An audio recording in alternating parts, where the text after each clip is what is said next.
प्रश्न काय दिलेला आहे, find the inverse of the matrix. आता मॅट्रिक्स दिले 2/2. आपण याचा इनव्हर्स दोन पद्धतीने फाइंड करू शकतो. पहिला elementary transformation, second adjoint method. Now let's learn adjoint method. Adjoint मेथडमध्ये 2-3 कन्सेप्ट आहे. पहिल्यांदा आपल्याला मायनर फाइंड करायला लागेल, minor of each element of the matrix. नंतर को फॅक्टर्स फाइंड करायला लागतील आणि त्याच्यावरनं आपल्याला ॲडजॉइंट.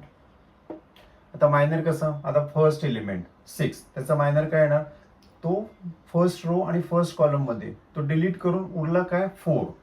So minor of first element m11 is equal to 4. Similarly m12 will be 5, m21 will be 5 and m22 will be 6. हे झाले मायनर. आता कोफॅक्टरचा काय फॉर्म्युला आहे, समजा एलिमेंट 11 चा which is equal to -1 raised to I plus j into value of minor. त्यामुळे a11 काय येणार, -1 I plus j म्हणजे 1 plus 1 2, so -1 raised to 2 म्हणजे 1च होणार. तो m11 ची व्हॅल्यू म्हणजे 4. a12 will be 5 आणि -1 raised to 1 plus 2 म्हणजे तो -1 होईल, so -5. a21 will be -5 and a22 will be 6. हा झाला कोफॅक्टर. आता कोफॅक्टरचा मॅट्रिक्स काय होईल, so let's write matrix of cofactor. A I G, so this will be equal to 4 -5 -5 6. आता कोफॅक्टरचा जो मॅट्रिक्स आहे याचा ट्रान्सपोज घ्यायचा, म्हणजे काय करायचं, translate rows into columns. So that will be adjoint. So adjoint A will be 4 -5 -5 6.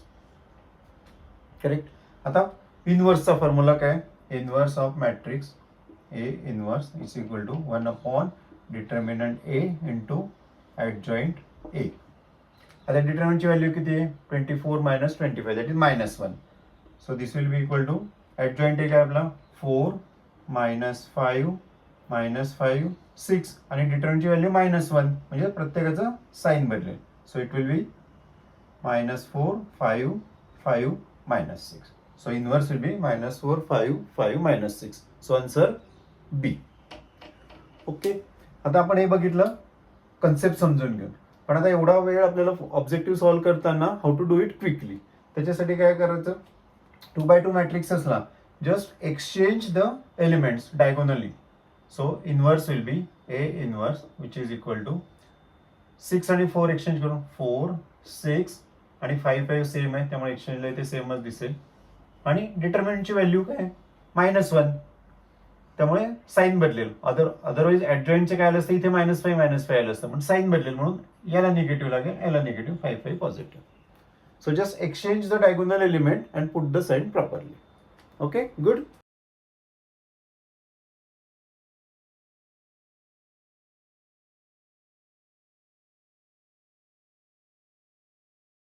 Okay. प्रश्न काय दिलेला आहे की A is an invertible matrix of order 3, ठीक, and determinant value is 5. So determinant A is equal to 5, order n is equal to 3. What we have to find? Determinant of adjoint A.